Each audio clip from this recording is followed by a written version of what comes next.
Dans les coutumes africaines, on a l'habitude d'entendre et de constater que les beaux-parents prennent une place assez importante dans la gestion des couples sur notre continent.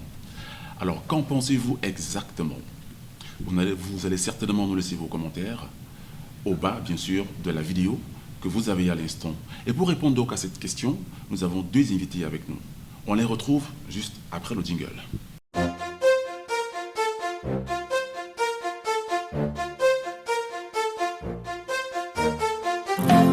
Eh bien, pour en parler avec nous, donc, nous avons la charmante Lydie avec nous sur ce plateau. Salut, bienvenue Lydie. Oui, salut ma copine. Ça va bien? Oui, ça va, et chez vous? Super. Qu'est-ce que tu fais dans la vie, Lydie? Je suis déléguée médicale. Déléguée médicale. D'accord. Tu es mariée déjà? Ah, je suis fiancée. Fiancée. D'accord. Tu en sais quelque chose sur la gestion du couple, sur l'insertion des beaux-parents dans la gestion du couple? L'insertion des beaux-parents dans la gestion. Tu en sais quelque chose? Bon, oui. Oui. Oui. D'accord. Très bien. Puisqu'elle en sait quelque chose, mesdames et messieurs, nous allons revenir vers elle dans quelques instants seulement. Le temps pour nous de vous présenter notre second invité, M. Alban. Salut. Salut. Bienvenue. Vous allez bien? Ça, D'accord. Monsieur Alban, qu'est-ce que vous faites dans la vie? c'est un agent maritime. Pardon? Agent maritime. Agent maritime. D'accord. Vous vivez en couple déjà marié avec des enfants? Oui, avec une fille. Les beaux-parents vous embêtent tellement? Pas trop. Pas trop. Oui. D'accord. Alors vous allez donc nous dire ce que vous en pensez de leur intervention de temps en temps dans la gestion, bien sûr, de votre couple, ou alors des couples en général en Afrique. Alors, donc je me retourne vers Lydie. Alors, lorsque les beaux-parents viennent intervenir donc, dans la gestion de votre couple, on va dire ça comme ça, comment est-ce que vous entrevoyez ça, vous? Et moi, je trouve ça un peu gauche. Un peu gauche, l'intervention des beaux-parents dans la gestion du couple. Parce qu'il y a certains beaux-parents qui viennent et pour séparer les deux conjoints. D'accord. Pour séparer les conjoints. Oui. Et vous trouvez qu'ils n'ont pas le droit de s'immiscer dans vos affaires. C'est bien ça? Ils ont le droit, mais pas aussi tant. Pas Alors, tellement. Pas tellement. Oui. Alors ça veut dire que ça devient chiant lorsqu'ils en font un peu trop. Oui.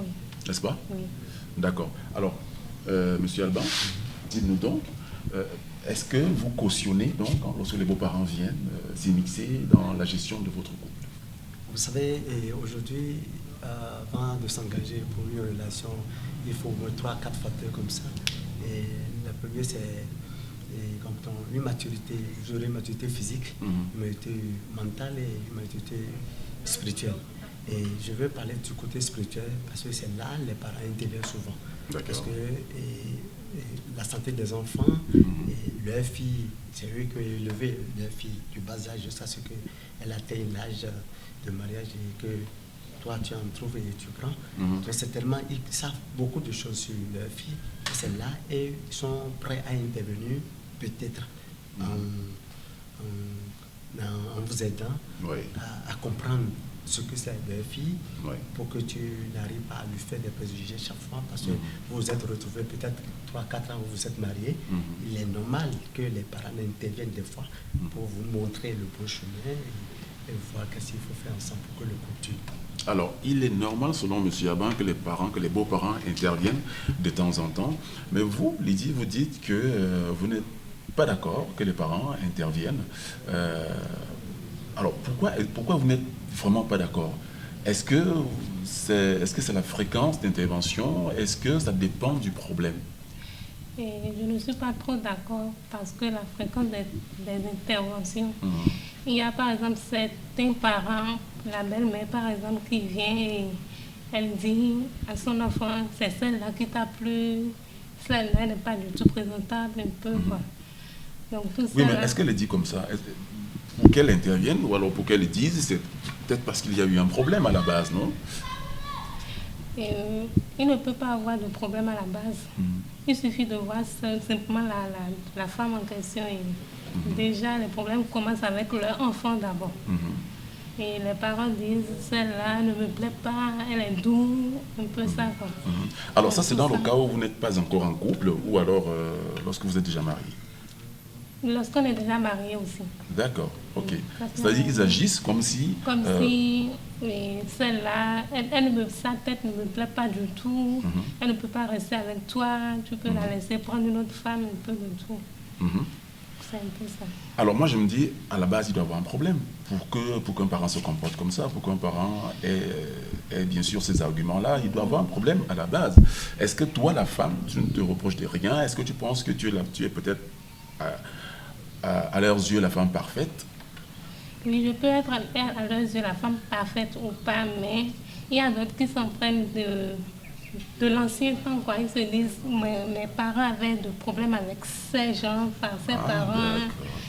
Et non, tu ne peux pas la marier, elle ne peut pas être ta femme.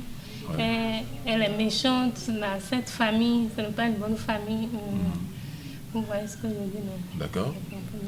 Alors, elle dit qu'elle n'est pas d'accord parce que bon, les parents de temps en temps se disent peut-être que cette tête-là ne me plaît pas. Et si ça se passe chez vous, sous votre toit, comment allez-vous réagir? Vous savez, aujourd'hui, quand la femme vient dans un foyer, c'est une manière d'arracher l'enfant à sa maman ou bien à ses parents. Maintenant, il faut des conditions ou bien il faut lui laisser un peu de parcelle pour qu'il puisse intervenir pour savoir que leurs enfants les appartiennent toujours.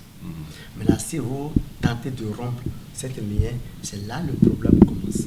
Donc, il faut leur toujours trouver une large, une légère parcelle d'intervention, surtout la maman peut-être, parce que les beaux-pères, eux s'en foutent, mais c'est souvent les belles-mères, parce qu'eux, ils ont toujours droit sur leurs enfants. Donc, il faut leur trouver une parcelle de pouvoir. Si vous ne le faites pas, alors il y a problème. Donc vous acceptez d'être l'enfant, même après le mariage, après... Toujours, parce que après tout, c'est ta maman. La femme peut t'abandonner à tout moment, mais la mère est toujours là. Donc elle te soutient du bon et du mauvais. Oui, mais après le mariage, on considère que tu es quand même déjà un grand garçon, tu es quelqu'un qui peut voler de ses propres ailes. Est-ce qu'on a toujours besoin de l'appui de la maman? Est-ce que tu ne penses pas que c'est ça qui agace peut-être la femme? Non, pas forcément. Ça dépend du sujet que tu emmènes chez ta maman pour plaider auprès de ta maman. Parce qu'en réalité, quand vous êtes marié, j'avais dit tantôt qu'il faut une maturité physique et une maturité mentale. Quand vous avez une maturité mentale, vous saurez quoi amener chez la maman ou pas. Et c'est ça qui donne, c'est-à-dire au contraire, tu amènes ta belle-mère ou bien la belle-mère à comprendre que la femme que tu as sur le toit, c'est aussi sa fille. D'accord. Alors, on va donc se retourner vers Lydie. Oui. Alors, est-ce que tu es d'accord avec ce qu'il nous dit? C'est-à-dire qu'il est cet enfant qui ne grandit pas? Cet enfant sur qui est-ce que la maman peut toujours dire ce qu'elle veut? Là, je ne suis pas d'accord. Elle ne peut pas tout le temps enfant à maman. Oui, mais c'est comme sa maman. Oui, c'est ça, maman. Moi aussi, j'ai une maman. Mais sa maman ne doit pas tout le temps lui dire c'est ça que tu dois faire à ta femme. Non, là je ne suis pas d'accord. D'accord. Alors vous pensez quelle peut être donc la fréquence d'intervention des parents dans votre couple par exemple? Et puis à quel niveau surtout? À quelle étape peut-être de vos problèmes? Parfois s'il y a des disputes entre nous, mais pas toutes les disputes entre nous. Parce qu'il y a des disputes qu'on fait dans la chambre, mais au dehors, personne ne saura qu'on s'est discuté. D'accord. Mais si ça dépasse cela, la maman peut intervenir. La maman du garçon et ma maman peut intervenir.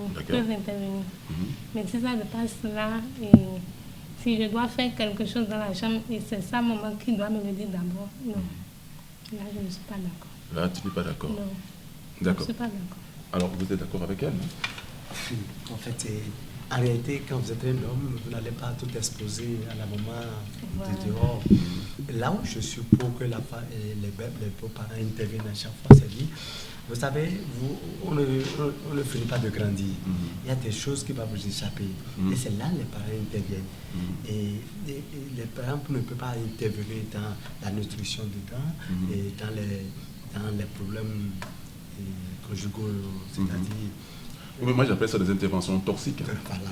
Mais s'il y a des interventions ponctuelles, c'est-à-dire vous avez des problèmes du côté santé et spirituel, tout ça là, les parents peuvent intervenir. Et c'est là leur rôle, on ne peut même pas les dénier ça. Parce que quand on coupe ce pont-là, vous allez vous pavaner dans la vie et ça rien faire. D'accord. Très bien. Alors, j'attends donc vos propositions, mesdames et messieurs. Faites-les en commentaire. Envoyez-nous donc des commentaires. Regardez donc la vidéo. Likez. Envoyez-nous vos suggestions si ça vous dit. Et très prochainement, on se retrouve pour une toute nouvelle vidéo. D'ici là, portez-vous bien et restez bien sûr fidèles à nos programmes.